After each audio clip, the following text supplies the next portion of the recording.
Hello बच्चों, हम लोग 2022 का गुजसेट का फिजिक्स का पेपर सॉल्व कर रहे हैं और ये बुकलेट नंबर 1 है जिसके फर्स्ट क्वेश्चन से हम सॉल्यूशन करना स्टार्ट करते हैं।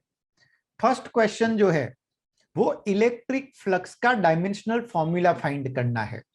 यूनिट है वोल्ट इनटू मीटर। वोल्ट का dimensional formula m1 l2 t-2 a-1 होता है। मीटर मतलब लेंथ L1, तो सॉल्यूशन आएगा m1 l3 t-2 a-1, इसलिए ए ऑप्शन इसका करेक्ट बनेगा।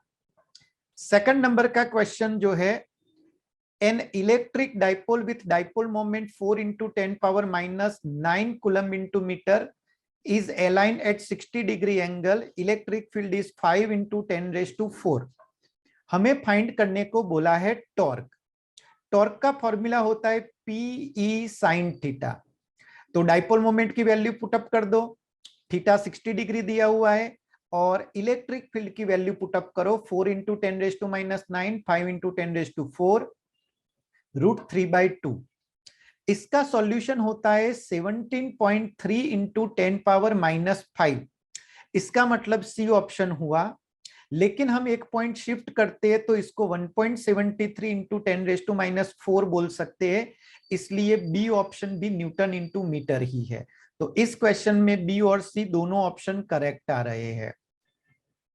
अब थर्ड क्वेश्चन अगर हम देखें तो थर्ड क्वेश्चन है, infinite line charge distribution produces electric field 9 into 10⁴। Distance 2 centimetre है, तो हमें इलेक्ट्रिक फील्ड फाइंड करना है 3 सेंटीमीटर डिस्टेंस पर। तो इलेक्ट्रिक फील्ड का फॉर्मूला होता है λ/2πε0r। ये इनफाइनाइट लाइन चार्ज डिस्ट्रीब्यूशन का फॉर्मूला है। तो E is inversely proportional to R बनेगा। सो E2/E1 करेंगे तो हमें R1/R2 मिलेगा। अब वैल्यू पुटअप कर दो, तो E1 मल्टीप्लीकेशन में 9 into 10⁴, R1 2 दिया है, R2 3 दिया हुआ है।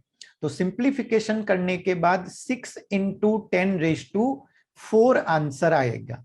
इसका मतलब ये क्वेश्चन का सी ऑप्शन बनेगा। अब फोर्थ नंबर का question, how will you connect 4 capacitor each of capacitance 4 microfarad for having equivalent capacitance of 1.6 microfarad. अगर हमें इक्विवेलेंट कैपेसिटेंस 1.6 लाना है और 4 इक्वल कैपेसिटी के कैपेसिटर है, तो पैरेलल में कनेक्ट करोगे तो 1 माइक्रोफेराड मिलेगा। सीरीज में कनेक्ट करेंगे तो 1 मिलेगा। पैरेलल में कनेक्ट करेंगे तो 4 into 4 16 मिलेगा। तो दो ऑप्शन फर्स्ट और सेकंड तो पॉसिबल है नहीं। थर्ड वाला ऑप्शन अगर हम देखें, 2 in parallel and 2 in series, तो जो दो पैरेलल में आएंगे उनका इक्विवेलेंट हो जाएगा 8 जितना, और उसके साथ दो सीरीज में रखे हुए हैं, तो 8 वाला 4 और 4 के साथ सीरीज में आएगा। अब सीरीज के लिए इक्विवेलेंट कैपेसिटेंस का फॉर्मूला होता है 1/C equivalent is equal to 1/C1 + 1/C2 + 1/C3। So 1/8 + 1/4 + 1/4। Simplification करेंगे तो C इक्विवेलेंट 8/5 मिलेगा, इसलिए 1.6 जो हमें रिक्वायर्ड था वो आंसर आ जाएगा। तो इसका ऑप्शन सी बनना चाहिए। ये ट्रायल एंड एरर से हमें सॉल्व करना पड़ेगा। अब क्वेश्चन नंबर अगर हम 5 देखें तो फिफ्थ क्वेश्चन कैपेसिटर का है, a slab of material of dielectric constant 3 has the same area as the plate of capacitor, but its thickness is 3/4 times D, where D is separation between the plates. What is the potential difference between two plates when the slab is inserted between the plates? Initial potential difference was V0. Okay. तो यहां पर हमने capacitor की एक plate रखी है यहां पर कैपेसिटर की दूसरी प्लेट है। 3/4D जितने एरिया में हमने एक K इज इक्वल टू 3 वाला मटेरियल रखा है और D/4 रिमेनिंग एरिया में एयर है। अब टोटल वोल्टेज दो प्लेट के बीच में जो बनेगा वो V1 प्लस V2 आएगा।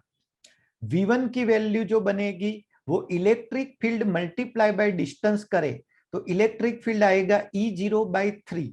के टाइम इलेक्ट्रिक फील्ड रिड्यूस हो जाएगा, मल्टीप्लाई बाय डिस्टेंस उसका है 3/4D प्लस सेकंड वाले में कोई मटेरियल नहीं है इसलिए वहां पर इलेक्ट्रिक फील्ड E0 बनेगा और उसका डिस्टेंस है D/4। अब ये दोनों को सॉल्व करेंगे तो E0 D/4 E0 D/4 सो 2E0 D/4 यानी कि E0 इंटू डी को अगर हम E0 इंटू डी को V0 ले लेते हैं तो ये बन जाएगा V0/2। इसलिए इसका ए ऑप्शन जो है वो हमें करेक्ट मिलेगा। अब अगर हम सिक्स्थ क्वेश्चन की बात करें, sixth question, a molecule of a substance has permanent electric dipole moment of magnitude 10 power -29 coulomb into metre. ये हमें एक मॉलिक्यूल की डाइपोल मोमेंट दी है। 2 mole of such substance is polarized. 2 mole मतलब कितना हुआ, तो 2 इंटू 6.022 इंटू 10 पावर 23 इतने मॉलिक्यूल हुए तो टोटल डाइपोल मोमेंट कितनी बनेगी, एक dipole moment multiply by number of molecule. हमें क्या फाइंड करना है, तो एक्सटर्नल इलेक्ट्रिक फील्ड दिया है 10 power 6 volt per metre. What should be the potential energy. अब डाइपोल को जब एक्सटर्नल फील्ड में रखते हैं तो पोटेंशियल एनर्जी का फॉर्मूला बनता है -PE cos थीटा। यहां पर वैल्यू रखेंगे तो P की जगह पर 10 power -29 into 2 into 6 into 10⁻23 Avogadro's number. E की वैल्यू है 10 पावर 6 और थीटा यहां पर बनेगा 0 डिग्री क्योंकि वो पैरेलल ओरिएंट करेगा। तो सबको मल्टीप्लाई करके सॉल्व करोगे तो आंसर 12 जूल आएगा विथ नेगेटिव साइन आएगा। इसलिए इसका ऑप्शन बी हमें टिक करना चाहिए। तो 6 क्वेश्चन सबको क्लियर हो गया होगा। अब हम लोग सॉल्व करेंगे 7th नंबर का क्वेश्चन। 7th नंबर के क्वेश्चन में टेम्परेचर दिया है room temperature 27 degree Celsius, resistance is 100 ohm at that temperature. What is temperature of element if resistance is found to be 137 ohm? Temperature coefficient of material is given 1.35 into 10 power -4. तो यहां पर resistance और temperature को correlate करना है तो relation बनेगा R is equal to R0 in bracket 1 plus alpha T minus T0। R upon R0 करेंगे तो 137 अपॉन 100 मतलब 1.37 होगा। अल्फा की वैल्यू हम इसमें पुटअप कर देते हैं और उसको सिंप्लीफाई कर लेते हैं तो T माइनस T0 हमारा आता है 2740। T0 की वैल्यू दी है 27 डिग्री, उसको राइट साइड ले जाके ऐड कर लो तो 2767 डिग्री सेल्सियस आंसर मिलेगा। इसलिए ऑप्शन सी इसका करेक्ट ऑप्शन बनेगा। तो 7th क्वेश्चन हो गया। अब बात करते हैं 8th क्वेश्चन की। 8th क्वेश्चन में हमें एक R ओम रेजिस्टेंस, एक 2 ओम रेजिस्टेंस दोनों पैरेलल में दिए हैं जिसके साथ एक 15 वोल्ट की बैटरी कनेक्ट की है। क्वेश्चन में पूछा है for the given following circuit the dissipation of electric power is 150 what, what is the resistance capital R। तो अब टोटल पावर 150 दिया है, बैटरी की कैपेसिटी 15 वोल्ट की है, तो हम ये चेक कर लेते हैं कि इक्विवेलेंट रेजिस्टेंस कितना बनेगा। तो power P is equal to V square upon R वाला फॉर्मूला हम यूज कर सकते हैं। तो R इक्विवेलेंट जो आएगा वो 15 इंटू 15 अपॉन 150, एक 15 कैंसिल हो जाएगा तो 1.5 ओम का इक्विवेलेंट रेजिस्टेंस हमारे पास आएगा। अब ये दोनों कनेक्टेड है पैरेलल में। पैरेलल में इक्विवेलेंट का फॉर्मूला लगता है R1 R2 upon R1 plus R2। So 1.5 is equal to R into 2 upon R plus 2 कर लो और इस इक्वेशन को सॉल्व करो, हमें वैल्यू मिलेगी 6 ओम की। तो यहां पर क्वेश्चन नंबर 7 का आंसर, क्वेश्चन नंबर 8 का आंसर बनेगा 6 ओम, मतलब कि ए ऑप्शन। तो ये था 8th नंबर का क्वेश्चन बुकलेट 1 का। अब हम बात करते हैं क्वेश्चन नंबर 9 की। 9th question, a number density of free electron in copper conductor is 8.5 into 10 raised to 28 पर मीटर क्यूब। ये हमें स्मॉल n की वैल्यू दी है नंबर डेंसिटी की। How long does electron take to drift from one end of 6 meter long wire to another end। How long मतलब कि हमें टाइम फाइंड करना है। डिस्टेंस हमें दिया हुआ है 6 मीटर जो इलेक्ट्रॉन को ट्रैवल करना है। अब cross section area 1 into 10 power minus 6 है और करंट दिया है 1.5 एम्पियर। तो इस क्वेश्चन में अगर हमें इलेक्ट्रॉन की वेलोसिटी पता चल जाती है, जिसको हम ड्रिफ्ट वेलोसिटी बोलते हैं, तो उससे हम टाइम निकाल सकते हैं। अब ड्रिफ्ट वेलोसिटी का रिलेशन जो है वो करंट डेंसिटी के साथ है। Current density J is equal to NeVd। Vd उसकी ड्रिफ्ट वेलोसिटी है। करंट डेंसिटी का फर्दर फॉर्मूला बनेगा I divide by A। So I divide by A is equal to Ne into L upon T, length upon time taken. तो यहां से time को subject बना दो, तो NeL into A upon I। अब सारी वैल्यू प्रोवाइड की है, पुटअप कर लो। कैलकुलेशन के बाद आंसर बी ऑप्शन आएगा 5.4 10 पावर 4 सेकंड। तो 9th का करेक्ट आंसर है बी ऑप्शन। अब देखते हैं question number 10। 10th question, solenoid of length 0.25 metre has radius 1 centimetre and made up of 500 tons. It carries current 2.5 ampere. What is magnetic field inside?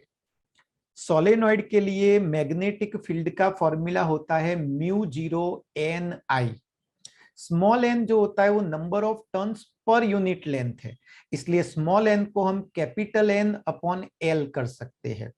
अब μ0 की value 4 pi into 10 power minus 7 है, number of turns 500 है, I की value 2.5 और length ले लो 0.25 और इसको simplify करो।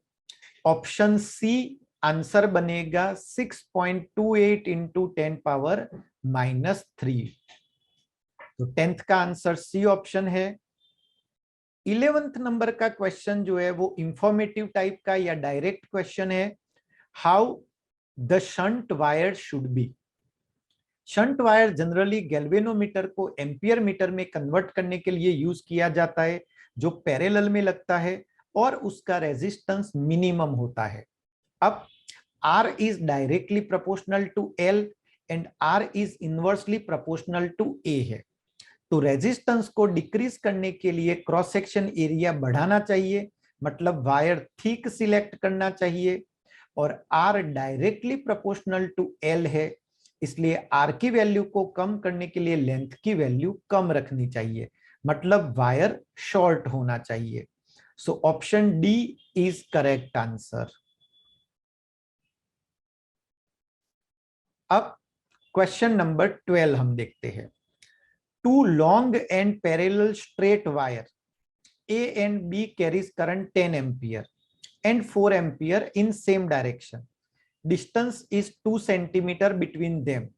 We have to find out force on 4 centimeter section of wire. जब भी दो पैरेलल वायर के बीच में फोर्स लगाना होता है तो एम्पियर फॉर्मूला यूज होता है mu 0 I1 I2 L upon 2 पाई R। म्यू 0 आएगा 4 पाई 10 power -7, I1 is 10, I2 is 4, length हमें दी है 4 centimetre, 4 into 10 power -2 divide by 2 pi into R is 2 centimetre, so 2 into 10 power -2। अब ये वैल्यूज को सिंप्लीफाई करो, answer बनेगा 1.6 into 10⁻⁻5, so B is correct answer. 12th का answer B बनेगा। Question number 13 हम लेते हैं। अब क्वेश्चन नंबर 13 में again solenoid has a core of material with relative permittivity 400.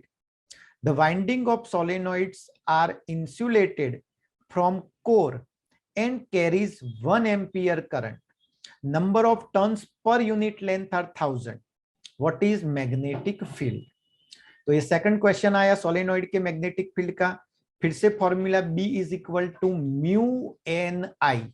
इस केस में म्यू 0 नहीं आएगा क्योंकि इसमें मटेरियल फिलअप किया हुआ है। अब म्यू का फॉर्मूला होता है mu 0 into mu R into N I. So 4 pi into 10 power -7, mu R relative permeability है 400 इंटू नंबर ऑफ टर्न्स 1000 पर मीटर क्यूब दिया है और करंट दिया है 1 एम्पियर।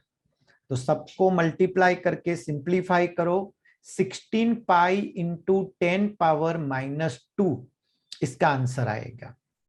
तो ए करेक्ट ऑप्शन बनेगा 13 में।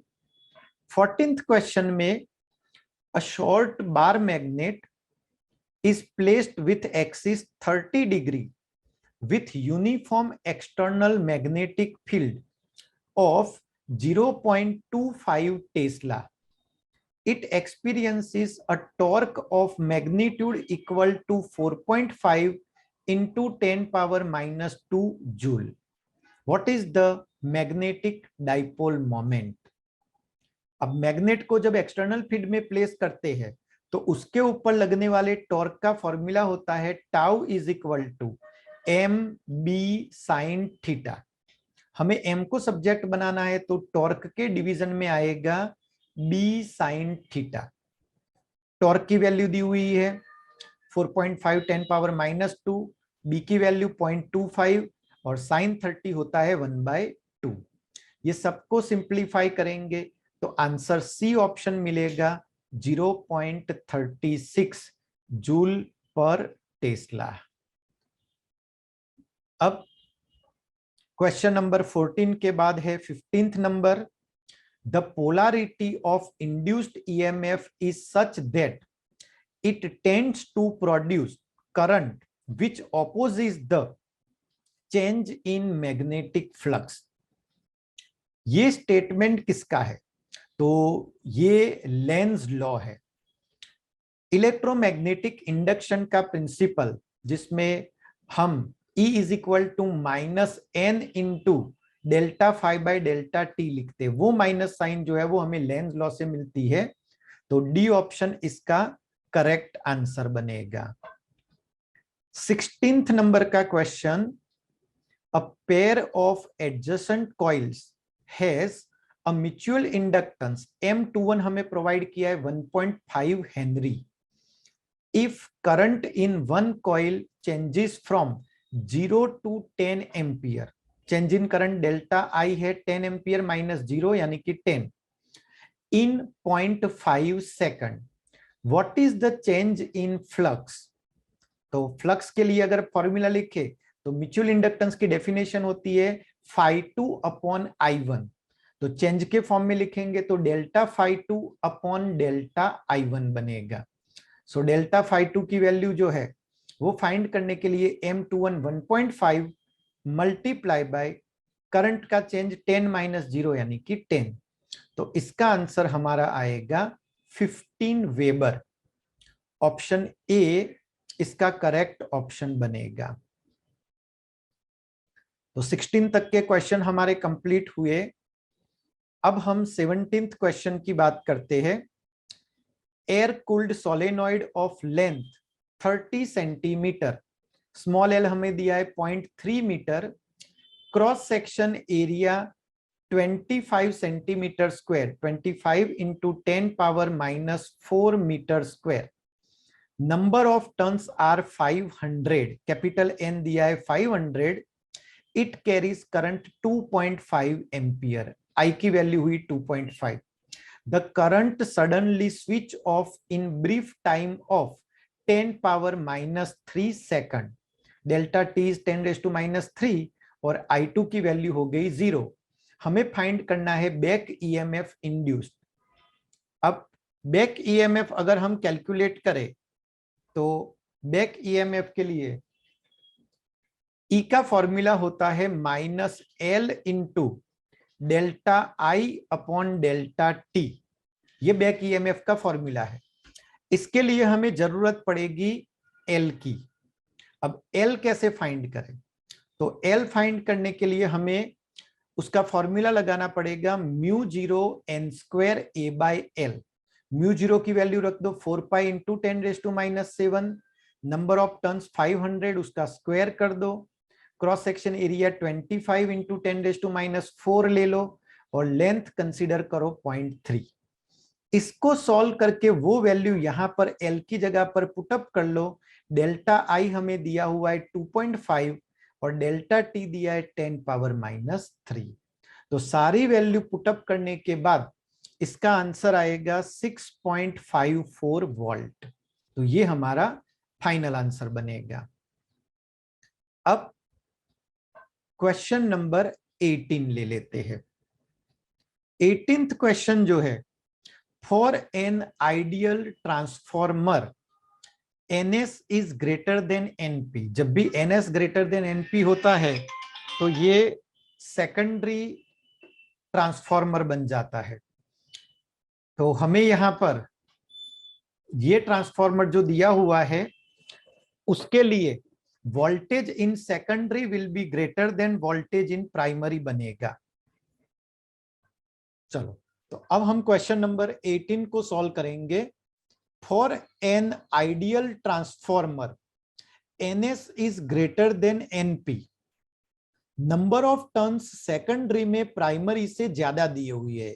इसका मतलब ये स्टेप अप ट्रांसफॉर्मर है। देन हमें वोल्टेज का रिलेशन फाइंड करना है। स्टेप अप का मतलब होता है कि सेकेंडरी के वोल्टेज प्राइमरी के वोल्टेज से ज्यादा होने चाहिए, इसलिए VS must be greater than VP, यानी कि बी ऑप्शन हमारा करेक्ट आंसर होगा। तो ये भी इंफॉर्मेटिव टाइप का क्वेश्चन था, कैलकुलेशन की रिक्वायरमेंट नहीं थी। अब क्वेश्चन नंबर 19 देखते हैं। A charged 10 microfarad capacitor is connected to 16 millihenry inductor. What is angular frequency for free oscillation? Free oscillation की कंडीशन है, इसलिए हमें रेजोनेंस की कंडीशन वाली फॉर्मूला यूज करनी पड़ेगी। Omega is equal to 1/√LC, या तो फिर आप LC ऑसिलेटर की बात करो तो भी formula omega is equal to 1/√LC आएगा।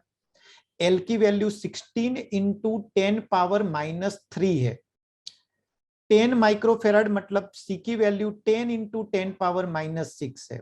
दोनों को सॉल्व करेंगे तो 16 का रूट हो जाएगा 4 और पावर यहां पर -3 -6 और +1 है, इसलिए -8, तो उसका रूट हो जाएगा 10⁻⁻4। तो 10 डिवाइड बाय 4 करेंगे तो 2.5 आएगा और 10⁻3 आएगा, इसलिए 2500 रेडियन पर सेकंड ये हमें इसका आंसर मिलेगा। अब क्वेश्चन नंबर 20 हम सॉल्व करते हैं। 20 क्वेश्चन बहुत ही सिंपल है। A light bulb rated 200 watt and 220 volt supply, find the resistance of the bulb. Power का फॉर्मूला क्या होता है वोल्टेज के लिए? तो P is equal to V²/R होता है। वोल्टेज का स्क्वायर है इसलिए 220 मल्टीप्लाई बाय 220 होगा, डिवाइड बाय पावर की वैल्यू हमें दी है 200, तो 2 जीरो कैंसिल करके इसको सिंप्लीफाई करो, 242 ओम इसका आंसर बनेगा। इसलिए ए ऑप्शन इसका करेक्ट ऑप्शन बनेगा। तो 20 तक के क्वेश्चन हमारे कंप्लीट हुए। 21 number, a radio can tune into any station in 6 megahertz to 12 megahertz band. What is corresponding wavelength? Wavelength और फ्रीक्वेंसी का रिलेशन क्या होता है? तो lambda is equal to C upon F, 3 into 10 power 8 divide by, दोनों frequency को 1 bye 1 put up करो, simplify करो, आंसर मिलेगा 25 मीटर टू 50 मीटर। तो ए बी ऑप्शन इसका करेक्ट ऑप्शन बनेगा। अब आएगा question number 22। A charge particle oscillates about it's mean equilibrium position, frequency is 10 power 9 hertz. What is frequency of electromagnetic wave? तो जितनी frequency से charge oscillate करेगा उसी फ्रीक्वेंसी का वेव क्रिएट होता है, इसलिए आंसर सेम रहेगा 10 पावर 9 हर्ट्ज। तो इस क्वेश्चन में भी कोई कैलकुलेशन की रिक्वायरमेंट नहीं थी। अब क्वेश्चन नंबर 23 आएगा। Question number 23, light from a point source in air falls on a spherical glass surface, refractive index दिया है 1.5, स्फीरिकल ग्लास सरफेस बोला है, इसका मतलब हमें रिफ्रैक्शन का कंसीडर करना पड़ेगा केस। रेडियस ऑफ कर्वेचर उसकी दी है 20 centimetre, distance of light source from surface is 100 centimetre. मतलब ये हमारे लिए ऑब्जेक्ट डिस्टेंस हुआ u, जिसको हम जनरली लेफ्ट साइड पर लेके माइनस साइन के साथ लेते हैं। Find the image distance v। अब refraction by one curve surface का फॉर्मूला लगाओ, तो फॉर्मूला बनेगा -n1 upon u plus n2 upon v is equal to n2 minus n1 upon r वाला। -n1 फर्स्ट मीडियम एयर है इसलिए 1 आएगा, u हम लेंगे 100 सेंटीमीटर, लेफ्ट साइड है इसलिए माइनस साइन लगाएंगे, plus second medium light enter कर रही है ग्लास में, ग्लास का रिफ्रैक्टिव इंडेक्स होता है 1.5 अपॉन v हमें फाइंड करना है, is equal to n2 minus n1, 1.5 minus 1 तो 0.5 divide by radius of curvature right side पर बनेगी, इसलिए हमें पॉजिटिव लेना है। तो सिंप्लीफाई करने पर आंसर मिलता है 100 सेंटीमीटर प्लस साइन के साथ। तो ऑप्शन डी हमें टिक करना चाहिए इस क्वेश्चन के लिए। Next is question 24। 24th question में double convex lens are to be manufactured from glass of refractive index 1.55 with both faces of same radius of curvature, r1 is equal to r2 हमें दिया है, radius of curvature required find करना है, focal length is 20 centimetre. तो ये question में radius of curvature और focal length को कोरिलेट करना है, लेंस का केस है, इसलिए हमें लेंस मेकर्स फॉर्मूला यूज करना पड़ेगा, और ये डबल कॉन्वेक्स है इसलिए 1/f is equal to n21 minus 1 in bracket 2/r कर दो, 1/r1 माइनस 1/r2, ये दोनों को सिंप्लीफाई करेंगे r लेके तो वो 2/r हो जाएगा। अब फोकल लेंथ हमें पॉजिटिव में दी है 20, रिफ्रैक्टिव इंडेक्स 1.55 माइनस 1, एयर को मीडियम लेते हैं, ब्रैकेट के बाहर 2/r आएगा, तो r को सब्जेक्ट बना दो, हमें वैल्यू मिलेगी 22 सेंटीमीटर की, इसलिए ए ऑप्शन 24 में करेक्ट आंसर बनेगा। ये था 24 नंबर। अब है क्वेश्चन नंबर 25। 25 में focal length of convex lens is 30 centimetre and it is in contact with concave lens of focal length 10 centimeter. What is equivalent focal length? तो combination of length के लिए focal length का formula क्या था? 1/f is equal to 1/f1 plus 1/f2। f1 की जगह पर +30 रखो, f2 की जगह पर -10 आएगा, दोनों को सिंप्लीफाई करो तो हमें आंसर मिलेगा -15 सेंटीमीटर। सी ऑप्शन इसका करेक्ट आएगा। और माइनस साइन का मतलब वो रिजल्टेंट कॉन्केव बनेगा, मतलब डाइवर्जिंग लेंस जैसा बिहेव करेगा। 25 का सी ऑप्शन है। 26 नंबर का question, unpolarised light is incident on a plain glass surface. What should be the angle of incidence so that reflected and refracted rays are perpendicular to each other? अब जब भी reflected और refracted रे एक दूसरे से perpendicular होते हैं तो ऐसी सिचुएशन में रिफ्लेक्टेड रे जो है वो पोलराइज्ड हो जाता है। तो ये क्वेश्चन जो है वो ब्रेवस्टर्स लॉ से हमें सॉल्व करना चाहिए। अब ब्रेवस्टर्स लॉ का फॉर्मूला क्या था? तो n is equal to tan theta p। तो थीटा p को सब्जेक्ट बनाएंगे तो tan इनवर्स n। अब जनरली ग्लास के लिए रिफ्रैक्टिव इंडेक्स लिया जाता है 1.5, तो tan इनवर्स 1.5 करो, हमें आंसर मिलेगा 57 डिग्री। तो 26 के लिए आंसर है 57 डिग्री। अब क्वेश्चन आएगा 27 number. 2 slits are made 3 millimeter apart and screen is placed at 2 meter away.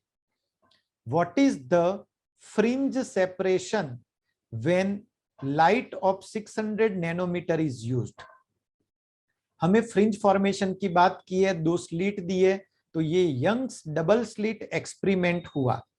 Young's double slit experiment में 2 कंसेक्यूटिव ब्राइट या डार्क फ्रिंज के बीच में जो डिस्टेंस था उसका फॉर्मूला था x bar is equal to lambda capital D upon small d। यहां पर लैम्बडा कितना दिया है? 600 nanometre, 6 into 10 power -7। Capital D is 2 metre and small d दिया है 3 millimetre, 3 into 10 power -3 metre. Simplify करो इसको, आंसर आएगा 4 into 10 power -4 metre. So 0.4 mm। C option is correct answer. Now question number 28। Estimate the distance for which ray optics is a good approximation for aperture of 5 mm and wavelength 500 nanometer। तो ZL का formula लगा दो Fresnel distance का। ZL is equal to a square upon lambda. जहां तक diffraction ज्यादा नहीं होता है वहां तक हम रे ऑप्टिक्स को अप्लाई कर सकते हैं। a हमें दिया है 5 mm, so 5 into 10 power -3 square upon 5 into 10 power -7। Simplify करेंगे तो आंसर मिलेगा 50 मीटर का। तो सी ऑप्शन करेक्ट ऑप्शन है। अब देखते हैं question number 29। Question number 29, de Broglie wavelength associated with electron moving with speed 6.4 into 10 power 6 metre पर सेकंड। तो ये क्वेश्चन में सिंपल डी ब्रॉगली वेवलेंथ का फॉर्मूला लगाना है। फॉर्मूला है lambda is equal to h upon m into v। h Planck's constant 6.63 into 10 power -34। m की value दी है 9.11 10 power -31 and speed is 6.4 into 10⁶। इसको सिंप्लीफाई करो, आंसर मिलेगा 0.1137 इंटू 10 पावर -9 मीटर। सो 0.1137 नैनोमीटर हुआ। इसलिए बी ऑप्शन हमें टिक करना चाहिए जो सबसे क्लोज है यहां पर। अब 29 के बाद क्वेश्चन नंबर हम 30 डिस्कस करते हैं।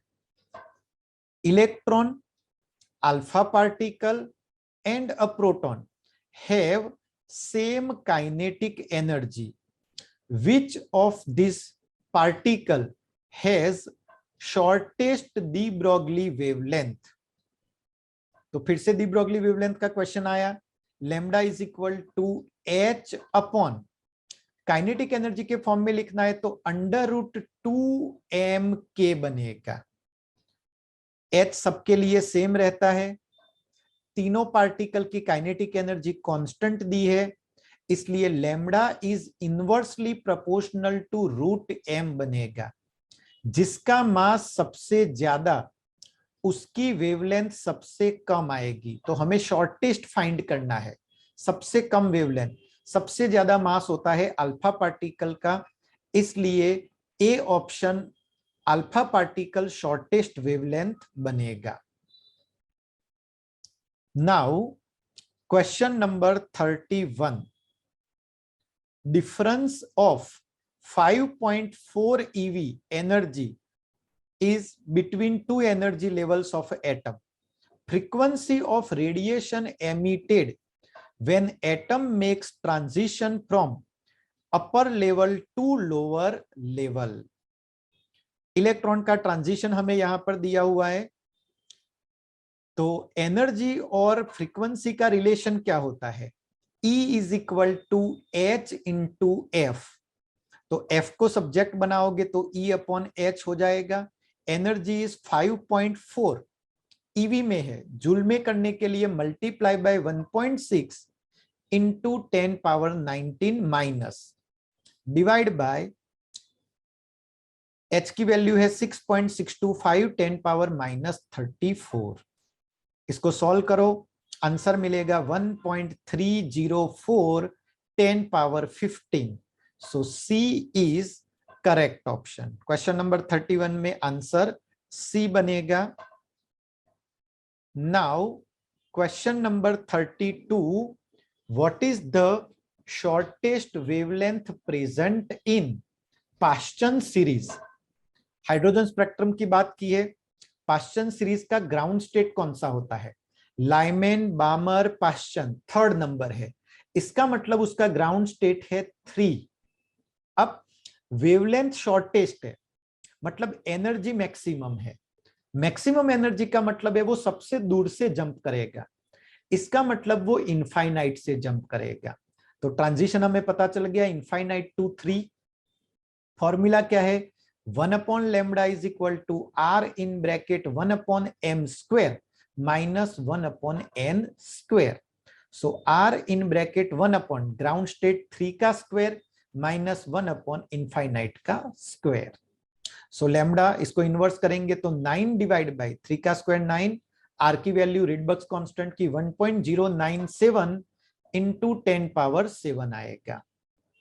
इसको सॉल्व करो, 8.20 इंटू 10 रेज टू माइनस 7 यानी कि 820 नैनोमीटर हमारा आंसर बनेगा 32 का। अब question number 33, a radius of innermost electron orbit in hydrogen atom is 5.3 into 10 power minus 11 metre. Radius of third orbit find करना है, तो क्या formula radius of nth orbit का? a0 into n square upon z।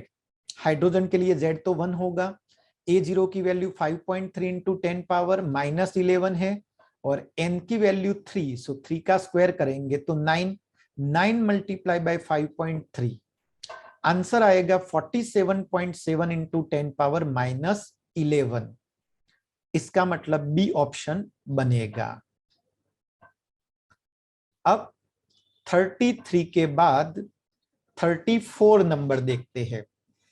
According with Bohr model find quantum number that characterize earth's revolution around sun in an orbit of radius 1.5 into 10 raised to 11 metre, speed is 3 into 10 raised to 4, mass हमें earth का दिया हुआ है, h की value दी है। तो इस क्वेश्चन में अगर हम अर्थ और सन की सिस्टम के लिए बोर मॉडल अप्लाई करें तो उसका क्वांटम नंबर हमें फाइंड करना है। अब बोर मॉडल की कंडीशन थी angular momentum is equal to nh upon 2 pi, तो एंगुलर मोमेंटम की जगह पर हम mvr लिखेंगे।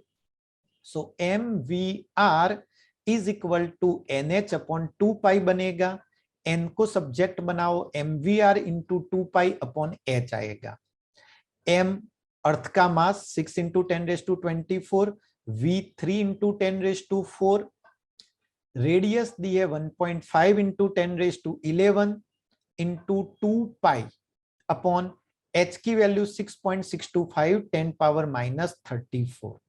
ये सबको सिंप्लीफाई करेंगे तो आंसर मिलेगा 2.6 इंटू 10 पावर 74। तो ए ऑप्शन इस क्वेश्चन के लिए करेक्ट बनेगा। चलो, तो अब 35 नंबर का क्वेश्चन आया। Given the following atomic masses, calculate the energy released during alpha decay. Alpha particle decay का रिलेशन हमें ऑब्टेन करना है एनर्जी का। यूरेनियम यहां पर ब्रेक हो रहा है, यूरेनियम ब्रेक होके थोरियम में कन्वर्ट होता है। सो 92U238 gives 90 thorium 234 plus 2He4। अगर हमें एनर्जी फाइंड करनी है तो हमें डेल्टा क्यू के लिए सबसे पहले मास डिफेक्ट निकालनी पड़ेगी और उसको मल्टीप्लाई बाय 931.5 करेंगे। तो मास ऑफ यूरेनियम पहले पुटअप करो 238.05079 माइनस थोरियम और हीलियम के मास का एडिशन कर लो। ये मास डिफरेंस जो आता है वो 0.00456 आएगा। मल्टीप्लाई बाय 931.5 करोगे तो फाइनल वैल्यू मिलेगी 4.247 MeV। इसका मतलब सी हमारा करेक्ट ऑप्शन बनेगा। तो इस क्वेश्चन का आंसर था सी ऑप्शन। अब 36 नंबर का क्वेश्चन है। A radio active isotope has life T year. How long will it take the activity to reduce 6.25%? 6.25% of initial activity. So 1 upon 6.25 upon 100 करोगे तो ये वैल्यू आएगी 1/16। 1/16 का मतलब हुआ 1/2⁴। इसका मतलब कि यहां पर 4 हाफ लाइफ चली गई है। एक हाफ लाइफ की कैपेसिटी टी ईयर की है, तो 4 हाफ लाइफ बना 4 इंटू टी। इसका मतलब डी ऑप्शन इसका करेक्ट आंसर बनेगा। तो क्वेश्चन नंबर 36 में डी ऑप्शन 4T आंसर है। अब क्वेश्चन नंबर 37 आया। Half life of strontium 3890 is 28 year. What is disintegration rate of 38 gram of sample? हमें डिसइंटीग्रेशन रेट dN/dt निकालना है, या इसको एक्टिविटी I बोल सकते हैं, और आंसर हमें लाना है बैक्वेरल यानी कि डीके पर सेकंड में। तो dN/dt का फॉर्मूला होता है लैम्बडा इंटू n। लैम्बडा को हमें फाइंड करना पड़ेगा हाफ लाइफ से, तो lambda is equal to 0.693 divide by T half.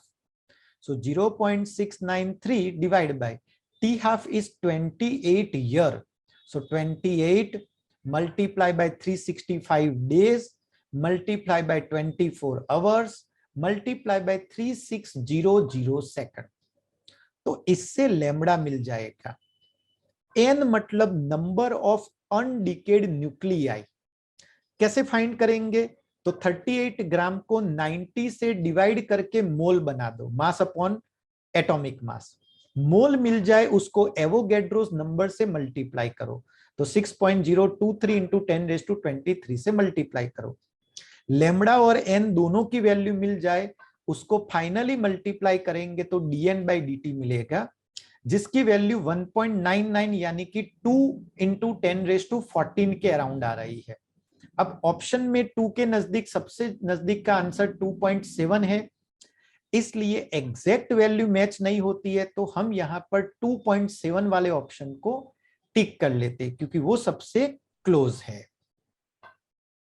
तो ये था क्वेश्चन नंबर 37। अब क्वेश्चन नंबर 38 आया। हमें यहां पर 3 डायोड दिए हैं। फर्स्ट डायोड जो है वो नॉट गेट है, सॉरी 3 गेट दिए हैं, डायोड नहीं गेट दिए हैं। पहला गेट जो है वो नॉट गेट है, यहां पर भी नॉट गेट है, और ये जो दिया है वो नॉर गेट दिया है। हमें उन्होंने ये तीनों मिलकर कौन सा गेट बनाएंगे वो फाइंड करना है। तो इसको सॉल्व करने के हमारे पास 2 रास्ते हैं। एक तो ट्रूथ टेबल कर लो।